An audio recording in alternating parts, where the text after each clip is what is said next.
I've always been a logical and curious kind of person. I mean, that's just my personality. I remember when I was little, my parents gave me an electric train for Christmas. And then a couple hours later, my dad finds me in the garage, and I'm throwing the locomotive against the cement floor, trying to break it open. He said, "What are you doing?" And I said, "Well, I'm just trying to figure out how it works." I mean, my parents, because of all the why questions I would ask, finally went out and said, "Here," and they bought me an encyclopedia and said, "Look, the answers are in there. Go look for them. Go find them yourself." I mean, that's just the way I was. And so I guess it's natural that I would become a journalist, because journalists are looking for facts, they're looking for evidence, they're looking for data, they're looking for something that they can publish in the paper and have confidence it is true. Lee Strobel earned a Master of Studies in Law degree from Yale Law School and is the former legal editor of the Chicago Tribune. He is the best-selling author of several books. I guess given my curiosity, it's not surprising that when I was in high school, science was my favorite topic, because there the teachers actually encouraged me to cut open frogs and find out how things work, which I thought was great. When I was a teenager, I had this deep trust in science, and I think part of it was prompted by the fact that I grew up in post-Sputnik America, where Eisenhower encouraged all young people to delve into science so we could catch up with the Russians. So to me, science sort of represented the empirical, the hard facts, the things that could be proven experimentally, and that was sort of the way in which I looked at life.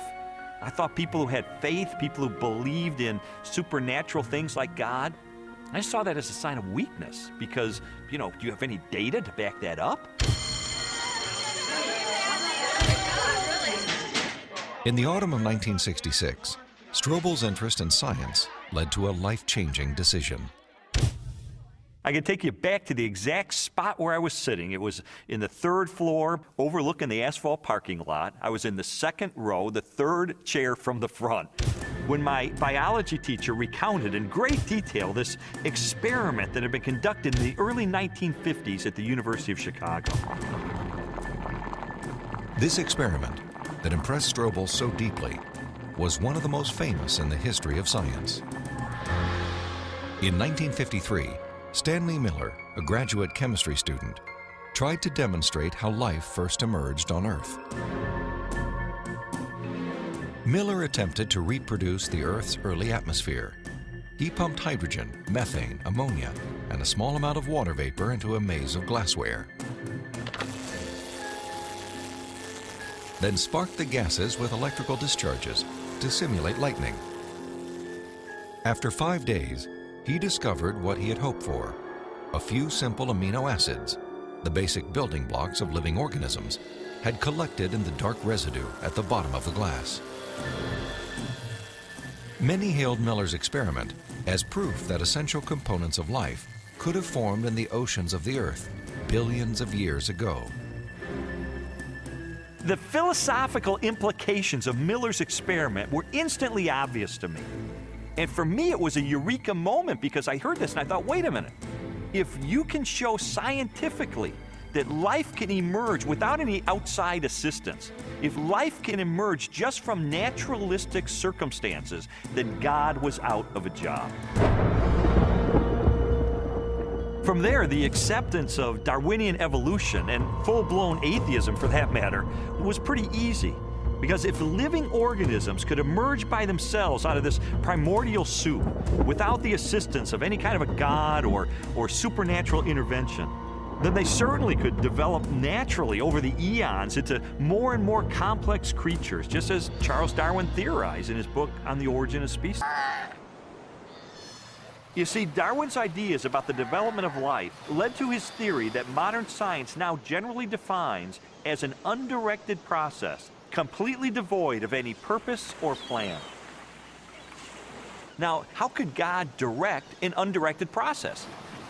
How could God have purpose and a plan behind a system that has no plan and no purpose? It just does not make sense. Didn't make sense to me in 1966, and it doesn't make sense to me now. Because science had played such an instrumental role in his turn to atheism, Strobel embarked on an investigation of major discoveries in biology, chemistry, cosmology, and physics.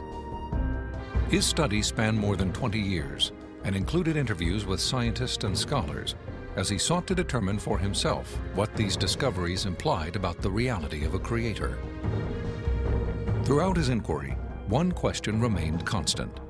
Does the evidence uncovered by contemporary science point us toward or away from the existence of God? Two-time Nobel Prize winner Linus Pauling once said that science should be the search for truth. And that's what I wanted to do. I didn't know where the evidence was ultimately going to take me, but I really did want to know the truth about God. And what I found shocked me and it stunned me.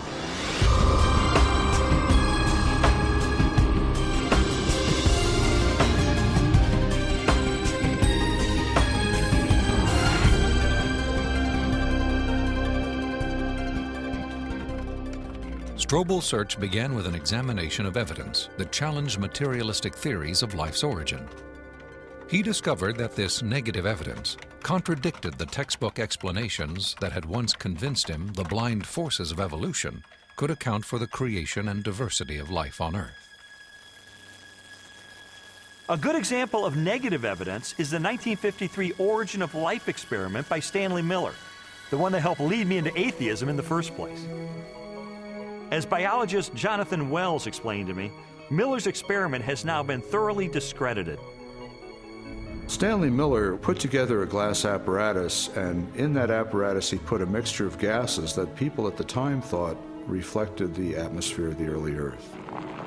And those gases were methane, ammonia, hydrogen, and water vapor. But then the professional opinion of what was there on the early Earth changed. In the 60s, geochemists revised their hypothesis and decided that the hydrogen, being very light, would have escaped into outer space. The Earth's gravity isn't strong enough to hold it. And probably the early Earth's atmosphere then consisted of what we now see coming out of volcanoes today, namely carbon dioxide, nitrogen, and water vapor. Well, if the early Earth's atmosphere consisted of those gases, then Stanley Miller's experiment would not work. In fact, he himself tried it with those gases, and he found that he couldn't produce any amino acids at all. So the experiment falls apart once you use a more realistic mixture of gases in the apparatus. Miller's test has been repeated many times using the correct atmospheric components. The results are always the same. The amino acids that generated so much enthusiasm in 1953 do not appear. Even if Miller's experiment were valid, you're still light years away from making life. It comes down to this. No matter how many molecules you can produce with early Earth conditions, plausible conditions, you're still nowhere near producing a living cell. And here's how I know. If I take a sterile test tube and I put in it a little bit of fluid with just the right salts, just the right balance of acidity and alkalinity, just the right temperature, the perfect solution for a living cell, and I put in it one living cell, this cell is alive. It has everything it needs for life. Now I take a sterile needle and I poke that cell, and all its stuff leaks out into this test tube. You have in this nice little test tube all the molecules you need for a living cell. Not just the pieces of the molecules, but the molecules themselves. And you cannot make a living cell out of them. You can't put Humpty Dumpty back together again. So what makes you think that a few amino acids dissolved in the ocean are going to give you a living cell? It's totally unrealistic. Stanley Miller's experiment was not the only unsuccessful attempt to explain how life originated. Beginning with Russian chemist Alexander Oparin's work in the 1920s, theorists have also proposed chance, chemical attraction, and biological seeding from outer space as possible answers. Each has failed to account for how non-living chemicals could have arranged themselves into the most basic components of the first living cell. Strobel's research ultimately led him to conclude that materialistic explanations for the origin of life were deeply flawed. And his examination of negative evidence did not end with the question of first life. He also learned of weaknesses in the most celebrated icon of Darwinian evolution. In Darwin's book on the origin of species, there's only one illustration. It's called the tree of life. Darwin used it to explain how every species of animal and plant that ever existed on Earth had evolved from the same common ancestor through small, gradual steps over enormous periods of time. Even though Darwin's tree of life is included in virtually every biology textbook published over the last half-century, contrary to what we've been told, there is no conclusive evidence of the common origin of all life.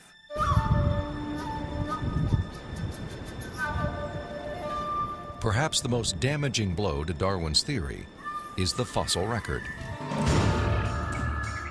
If all living organisms have descended from the same primitive life form, then the rock strata of the Earth should be filled with the fossilized remains of animals that were once part of a great evolutionary chain. A chain of small biological modifications, ultimately leading to a spectacular diversity of life.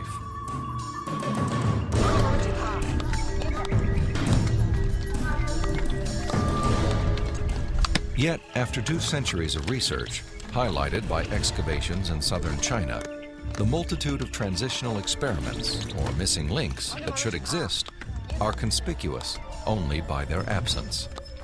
The most graphic example of this void in the fossil record is a geological era known as the Cambrian explosion. The branching tree pattern of Darwin's theory is actually not seen anywhere in the fossil record unless we impose it with our own minds. So the Cambrian explosion is the most dramatic refutation of the tree of life.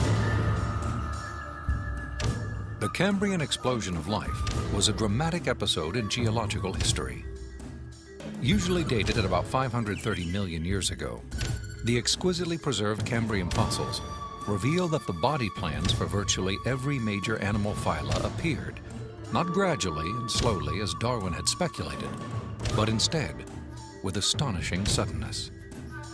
If we imagine the whole history of life on Earth taking place in one 24-hour period, the current standard estimates for the origin of life put it at about 3.8 billion years ago, let's say 4 billion. So if we start the clock then, our 24-hour clock, 6 hours, nothing but these simple single-celled organisms appear, the same sort that we saw in the beginning. 12 hours, same thing. 18 hours, same thing. 3/4 of the day has passed, and all we have are these simple single-celled organisms. Then at about the 21st hour, in the space of about 2 minutes, boom, most of the major animal forms appear in the form that they currently have in the present. And many of them persist to the present, and we have them with us today. Less than 2 minutes out of a 24-hour period. That's how sudden the Cambrian explosion was. In a geological instant, the animal kingdom leaped from small, relatively simple organisms to extraordinary creatures with spinal cords, compound eyes, and articulated limbs. The record of this explosion of life looks nothing like Darwin's slowly branching tree. Darwin's theory is that there's a tree of life, where you have one organism diverging into many other organisms and big differences appearing at the top. What we really see is from here up. This does not exist in the fossil record. If I were using a botanical illustration, it would be a lawn with separate blades of grass sprouting independently of each other. And those would be the phyla. Now within each phylum, there is subsequent diversification, but even there, I don't see the branches connecting that would make them a tree of life. As scientists, it's not our job to force the evidence into a theory that just doesn't fit it. And so I have absolutely no desire or reason to uphold Darwin's theory at this point. I think what we're seeing today is a series of scientific discoveries that are opening the eyes of more and more scientists to say, wait a minute, I can no longer believe that pure naturalistic processes can account for the origin and diversity of life. There must be something else here. The challenges to Darwinian theory have led more than 600 scientists with PhDs from major universities throughout the world to sign a document titled a scientific dissent from Darwinism. It reads in part, "We are skeptical of the claims for the ability of random mutation and natural selection to account for the complexity of life." These are scientists with PhDs from Stanford and Berkeley and University of Chicago and Cambridge, major universities, who've looked hard and fast at the evidence and have walked away saying, I am not convinced. Maybe there's another explanation. Personally, the negative evidence forced me to conclude that Darwinism would require a blind leap of faith that I just had no good reason to make. Strobel's rejection of Darwinism and materialistic science was also based on a large body of positive evidence for intelligent design. Evidence he first confronted in the science of cosmology, which explores the origin of the universe.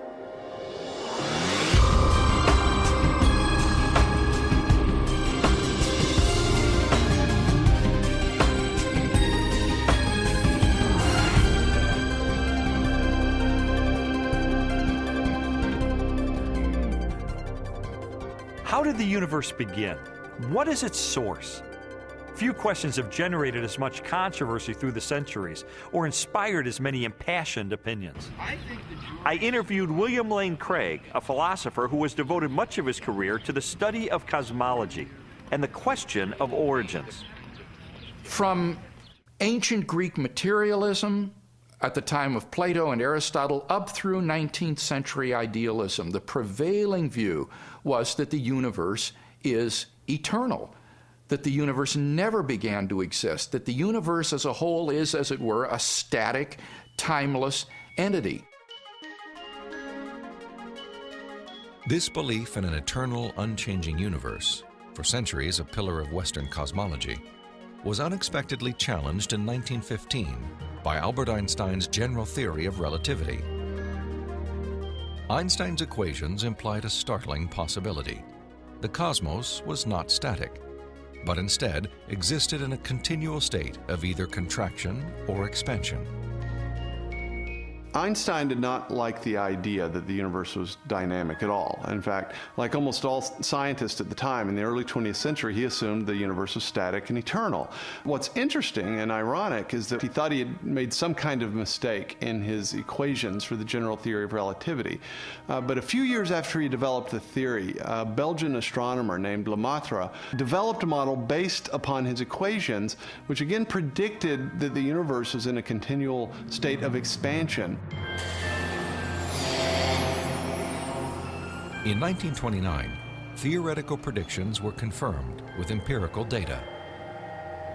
At the Mount Wilson Observatory overlooking Los Angeles, astronomer Edwin Hubble studied light from distant galaxies. Hubble determined that galaxies beyond our Milky Way were moving away from us at a speed proportional to their distance from the Earth. The more distant the galaxy, the faster it is receding. Hubble's landmark discovery led most astronomers and physicists, including Albert Einstein, to a similar conclusion. If the universe is continually expanding, then at earlier points in its history, it must have been smaller and denser.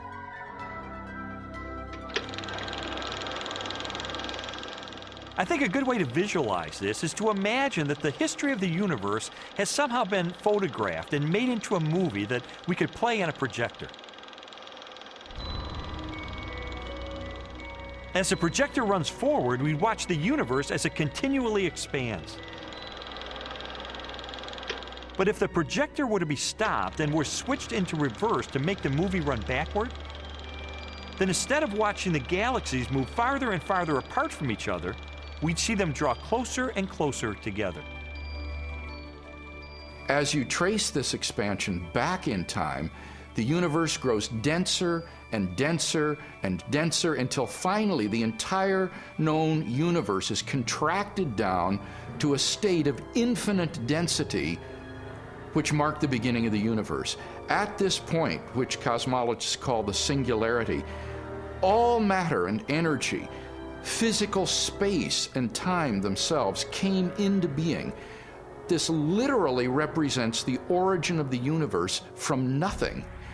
So the startling implication of Hubble's discovery was the temporal finitude of the universe, that the universe had an absolute beginning at some point in the finite past.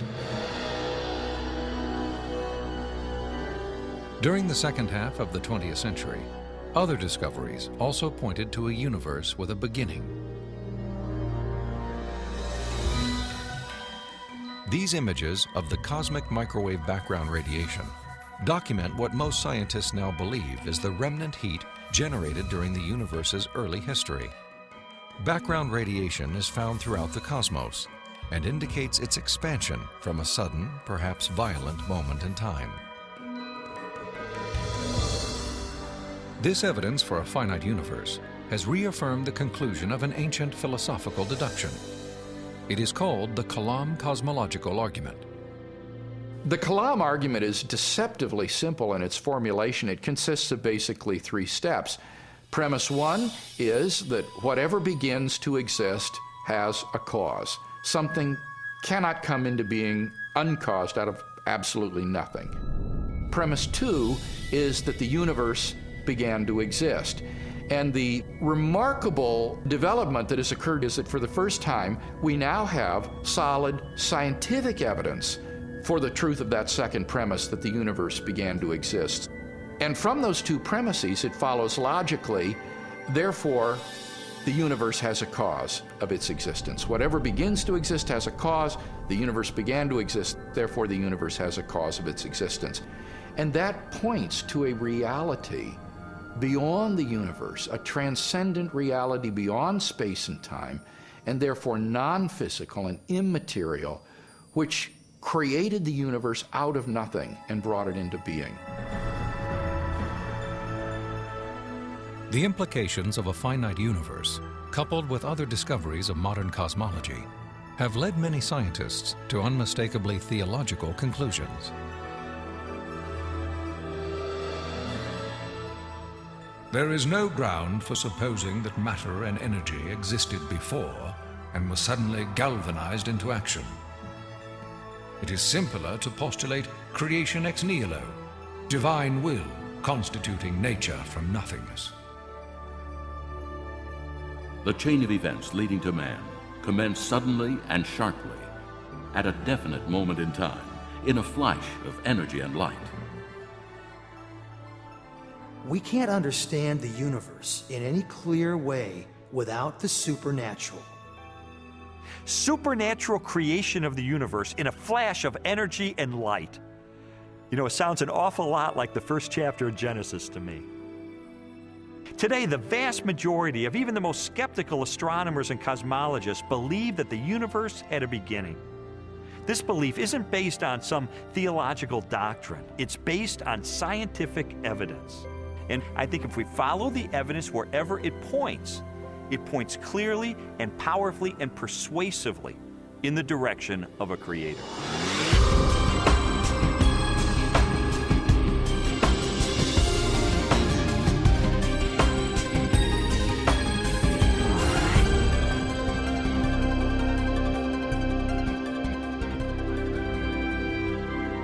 Since the beginning of time, all the matter in the universe has been governed by precisely balanced laws and constants.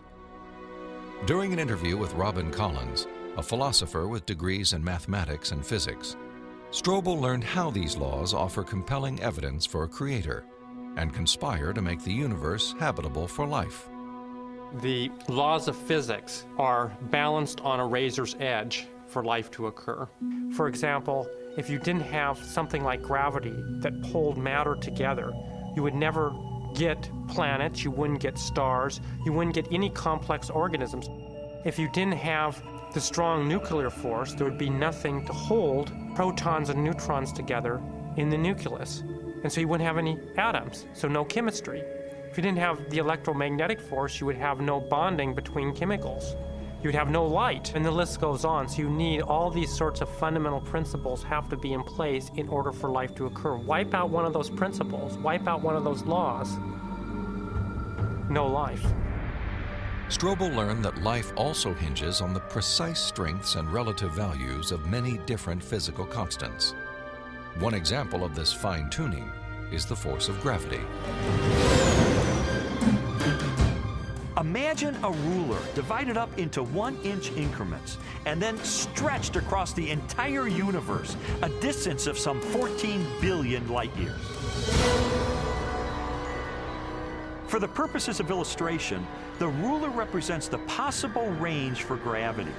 In other words, the setting for the strength of gravity could have been anywhere along the ruler, but it just happens to be situated in exactly the right place so that life is possible.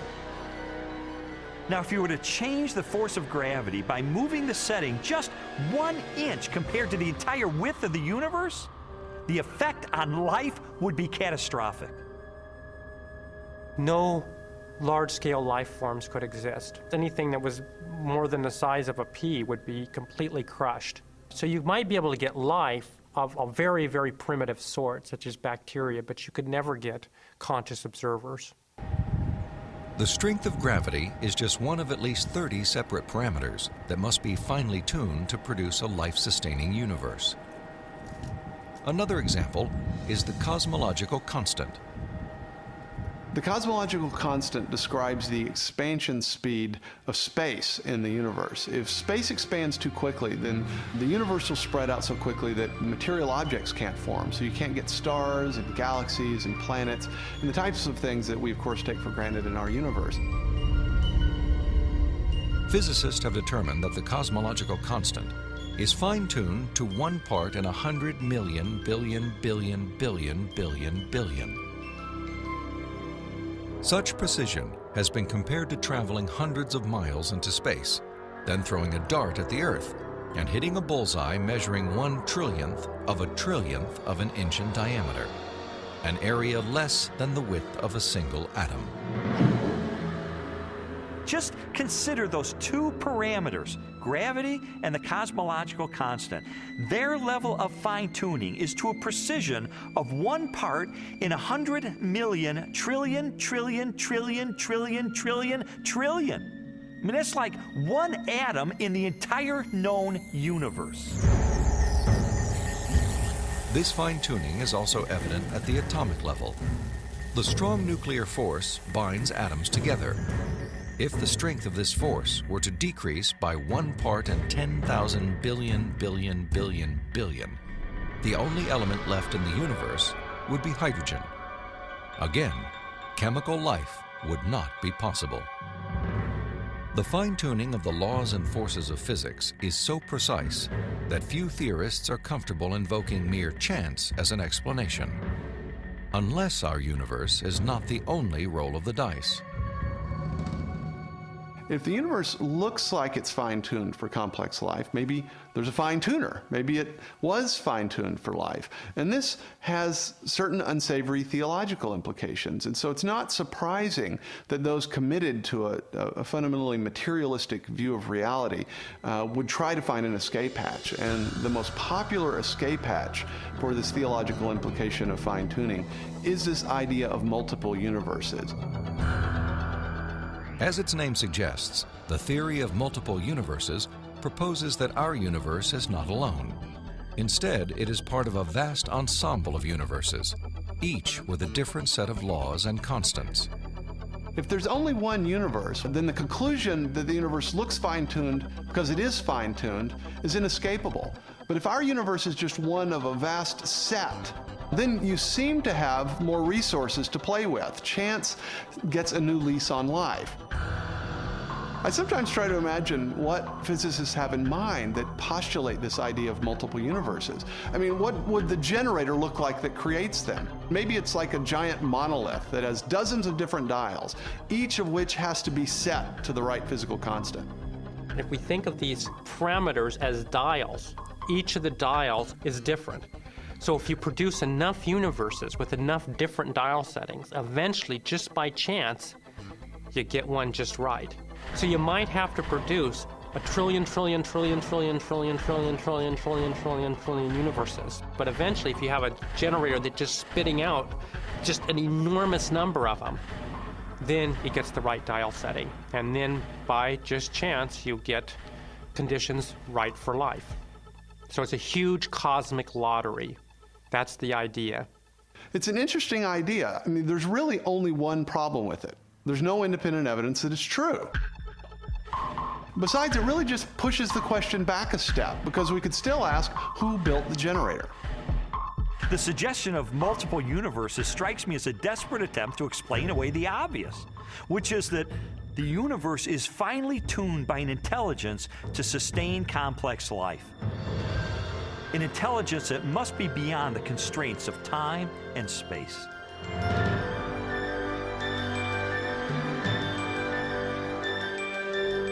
Strobel's journey through a universe finely tuned for life inevitably led him home, to the blue jewel of our solar system, the planet Earth. There he encountered another array of critically balanced conditions essential to human existence. When I was an atheist, I saw planet Earth as being one of probably billions of planets just like it all over the universe. I saw our sun as being an average, undistinguished type of a sun. I figured as I looked up at the stars at night that there must be millions and millions of advanced civilizations out there. I just thought there was an ordinariness to our situation. This line of reasoning was totally consistent with my atheistic worldview. But what I learned later is that it's not consistent with what science is revealing about the Earth. Strobel's investigation caused him to consider the many conditions necessary for a life-sustaining planet. In the process, he was introduced to the science of astrobiology and astronomer Guillermo Gonzalez. I'm an astrobiologist, and what motivates me is just to examine the conditions necessary for life and look elsewhere in the universe and see if those conditions are met anywhere else. And the answer could be yes, and the answer could be no, and either answer is interesting.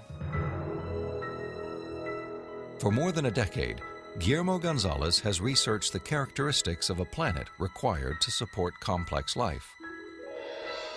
Estimates vary, but a current list of these factors would number at least 20 and include an oxygen-rich atmosphere, liquid water and large continental landmasses, a home star of the right temperature and mass, an orbital path that is neither too far nor too close to the home star, a moon large enough to stabilize the tilt of the planet's axis and the movement of its tides, a magnetic field strong enough to deflect the sun's radiation, and a position in the relatively narrow habitable region of a spiral galaxy. All these factors have to be met at one place and time in the galaxy if you're going to have a planet as habitable as the Earth, which you need for complex and even technological life. Theorists have attempted to calculate the odds of all the necessary factors for life appearing at the same time on the same planet.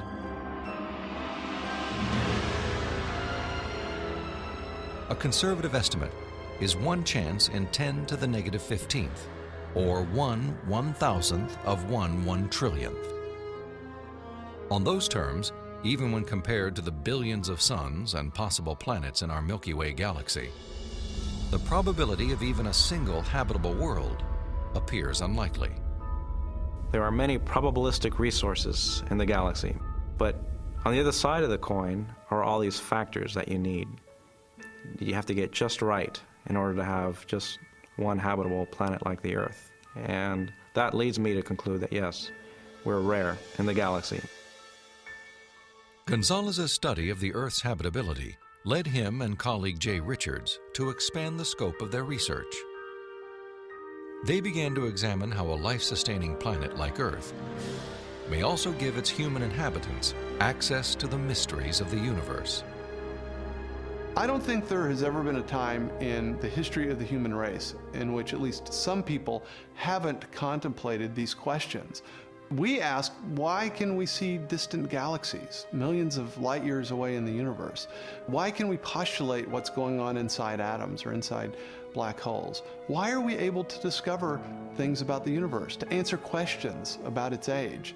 For most scientific discoveries that we're able to make, these sorts of things can't be explained in terms of the survival of the fittest of our distant ancestors. Not only our ability to do science, but the openness of the natural world to science just completely outstrips the sort of reductionist and Darwinian explanations that we're used to. In response to this evidence, Richards and Gonzalez have argued that our ability to make scientific discoveries is no fluke or accident. Instead, it points to an underlying purpose behind the universe. It is actually designed for discovery. Guillermo Gonzalez and I spent several years pursuing a hypothesis that those rare things that life needs in a planetary environment, those things that make a planet habitable, also set up the best set of conditions overall for scientific discovery. There are many examples of this correlation, including our planet's oxygen-rich atmosphere, both a critical requirement for our survival and a transparent window that allows us to explore the distant universe.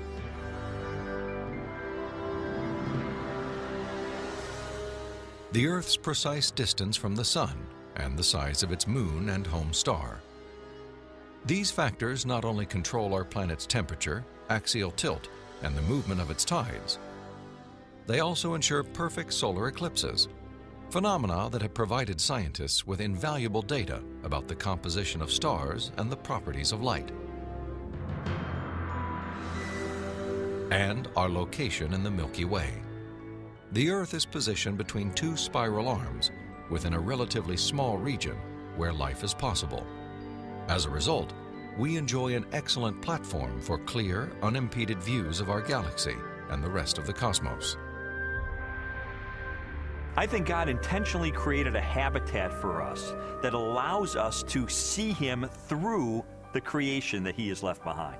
And this habitat is conducive for us to do scientific research. It didn't have to be that way, but it is. Why? Because I believe that by doing science, we find God.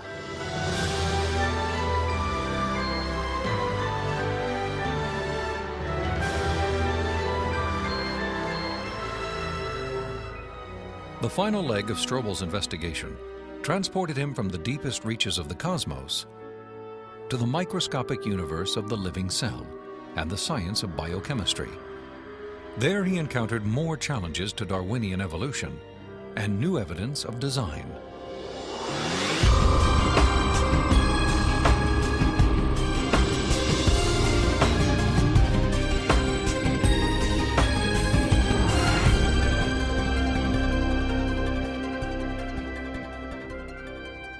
Throughout the second half of the 20th century, spectacular technologies revolutionized scientific understanding of the cell, the basic unit of life. During an interview with biochemist Michael Behe, Strobel learned how this new knowledge has shaken the foundations of Darwin's theory.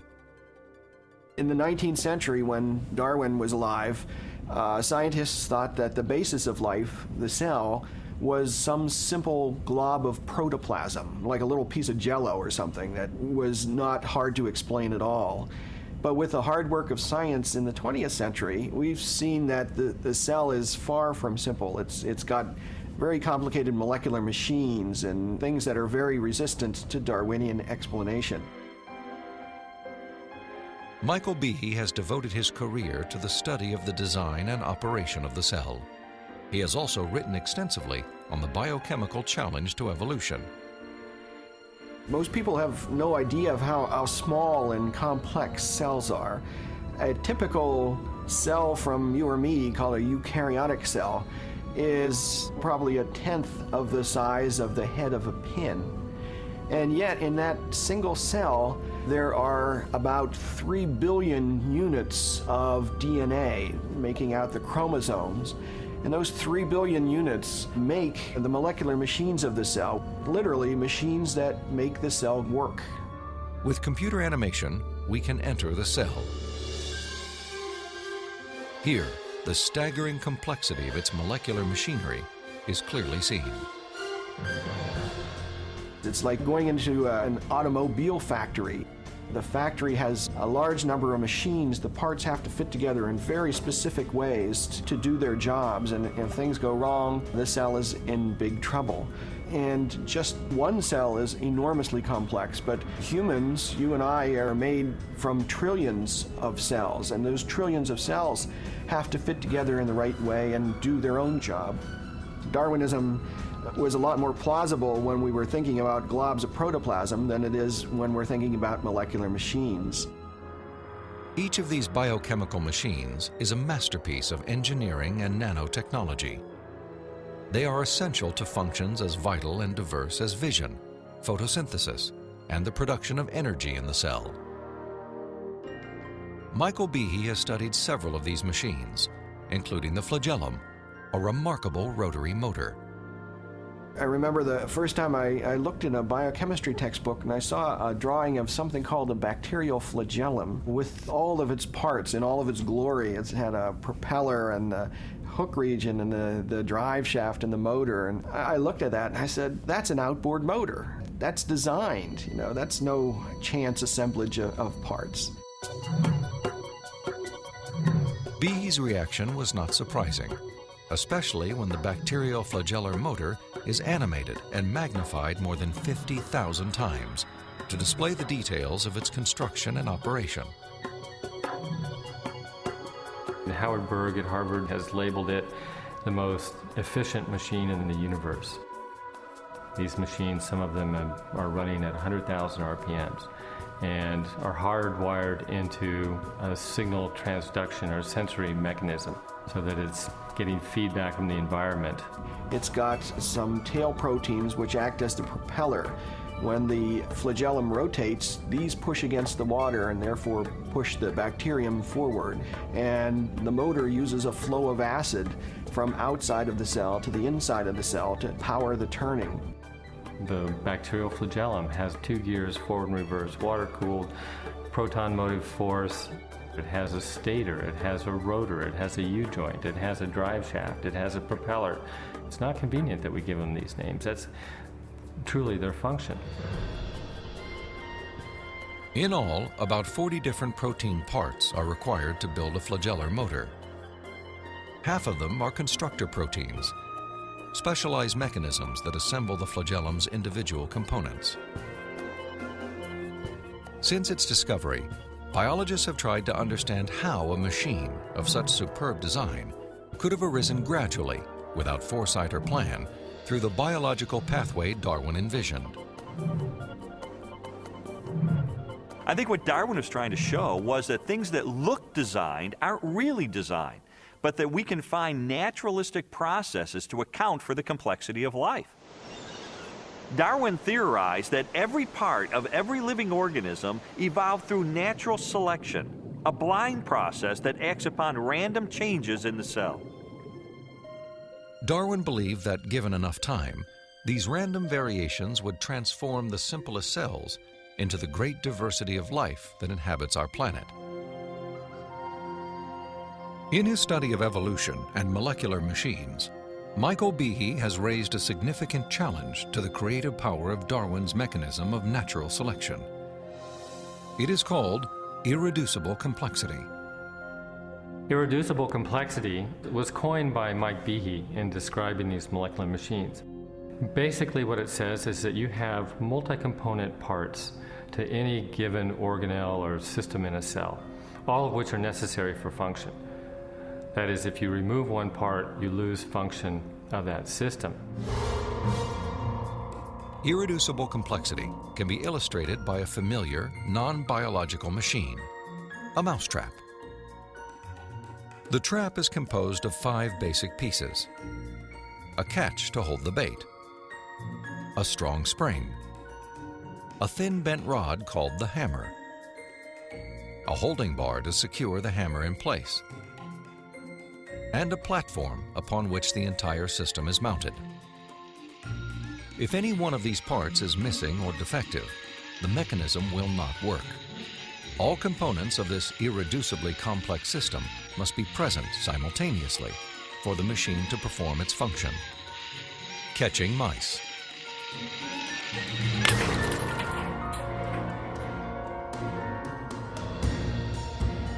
The concept of irreducible complexity also applies to biological machines, including the bacterial flagellum. All told, there are about 40 different protein parts which are necessary for this machine to work. And if any of those parts are missing, then either you get a flagellum that doesn't work because it's missing the hook or it's missing the drive shaft or whatever, or it doesn't even get built within the cell. You can't put something like that together gradually because they need a large number of parts interacting with each other at the same time before they work at all. Without the tools to observe the machinery of the cell, and long before the idea of irreducible complexity, Charles Darwin offered a way to test his own theory. In Origin of Species, he wrote, "If it could be demonstrated that any complex organ existed, which could not possibly have been formed by numerous, successive, slight modifications, my theory would absolutely break down." Darwin acknowledged that if someone identified a biological system that could not have been constructed in incremental steps over long periods of time, then his theory would be invalid. And what Michael Behe and others have discovered is the existence of biological machinery that cannot be explained away by Darwinian processes. Darwin's failed predictions have in fact falsified his own theory.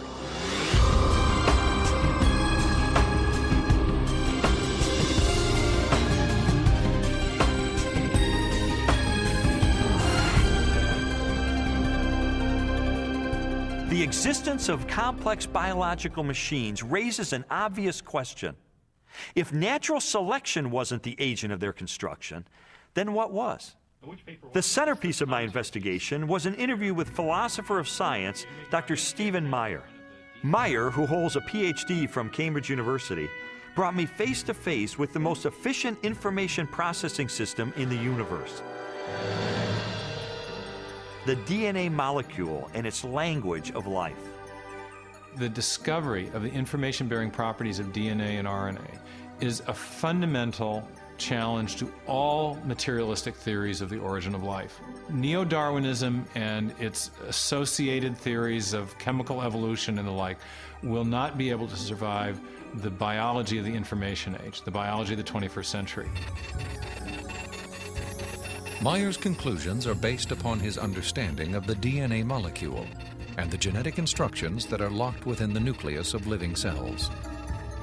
In 1953, when Watson and Crick elucidated the structure of the DNA molecule, they discovered that DNA was a carrier of genetic information in the form of a 4-character digital code.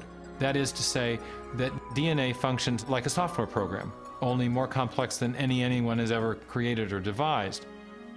For a biological system to run and operate, it needs genetic information to build the proteins and protein machines that cause the cells to maintain their function.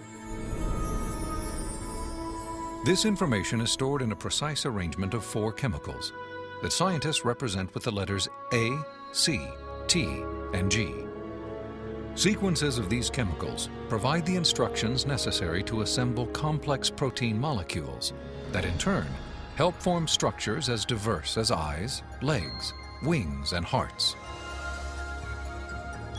This code has been called the language of life, and it is the most densely packed and elaborately detailed assembly of information in the known universe. Geneticist Michael Denton has estimated that the amount of biological information necessary to build all of the proteins in all of the species of organisms that have ever existed on planet Earth could be held in a single teaspoon. And we'd still have room left over for all of the information contained in every book ever written. The more I learned about DNA, the more I understood the significance of what Stephen Meyer called the most fundamental question facing biology today. Where did the information in DNA come from? How did it arise in the first place? Well, lots of people have wanted to explain the origin of information by reference to the laws of physics and chemistry or by reference to the chemical properties of the constituent parts of the DNA. But that would be like saying that you could explain the information in this morning's New York Times headline by reference to the physics and chemistry of ink bonding to paper. There is a chemical explanation as to why the ink sticks to the paper, but that does not explain the way the ink got arranged to convey a message that could be understood by speakers of the English language. Information requires a material medium, but it transcends the material medium. An explanation for the origin of the genetic instructions needed to build the first life is the holy grail of 21st century biology. Theories proposing that this information arose through natural selection acting upon non-living molecules, or the self-organizing power of chemicals in a primordial soup, have repeatedly failed. Even time and blind chance, the oft-invoked saviors of implausible biological scenarios, have fallen far short as accounts for the source of the instructions in DNA. Mathematicians, for example, have calculated that a universe filled with monkeys, typing relentlessly throughout the oldest estimated age of the cosmos, would have no realistic chance of producing Shakespeare's play Hamlet, let alone a transcript of the genetic information required to build even the simplest living cell. Based on our uniform and repeated experience, which is the basis of all scientific reasoning about the past, there is only one known cause for the origin of information, and that cause is intelligence. Whether we're looking at a hieroglyphic inscription, a section of text in a book, or a computer software, if you have information and you trace it back to its source, invariably you come to an intelligence. Therefore, when you find information inscribed along the backbone of the DNA molecule in the cell, the most rational inference, based on our repeated experience, is that an intelligence of some kind played a role in the origin of that information. The implications of the scientific evidence, coupled with Mayer's logic, are profound. If we are finding information inside every cell and every living creature, could that not be, in a sense, the signature of a creator?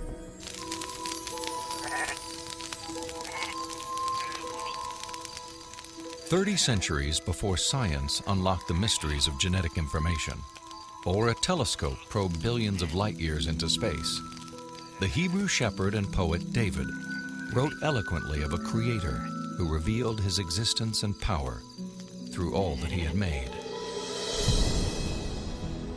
The heavens declare the glory of God. The skies proclaim the work of his hands.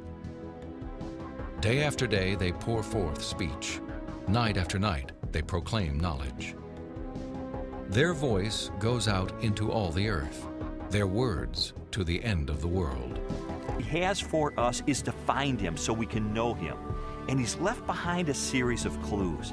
And sometimes we just have to kind of take our blinders off and get beyond our presuppositions and say, wait a minute, I am going to pursue the evidence of science wherever it points.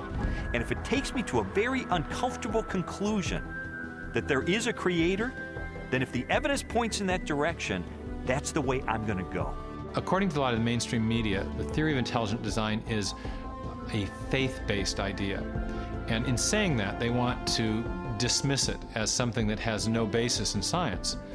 But the media has confused a fundamental issue. They're confusing the evidence for the theory with the implications of the theory. The theory of intelligent design may well have implications that are supportive of theistic belief, but the theory is not based on theistic belief. It's based on the discovery of digital code in cells, miniature machines in cells, the fine-tuning of the laws of physics and chemistry, and standard ways of scientific reasoning about the remote past in the history of life. 40 years ago, a lecturer in a high school biology class convinced an inquisitive 14-year-old freshman that there was no God. Ironically, years later, it was an open-minded investigation of scientific evidence that led Lee Strobel to belief in a creator. One of the most interesting things I've learned as I've gone on this journey of scientific discovery has been that you don't have to commit intellectual suicide to come to the conclusion that there is an intelligent designer.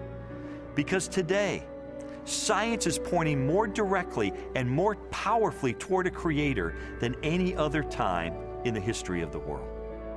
I was trained in journalism and law to respond to truth. I had to take a step of faith in the same direction that evidence is flowing, which is logical and rational. We do that every day of our life. We make steps of faith based on the evidence that we perceive. And so it was the most logical and rational step I've ever taken to put my faith in the Creator that science tells me exists.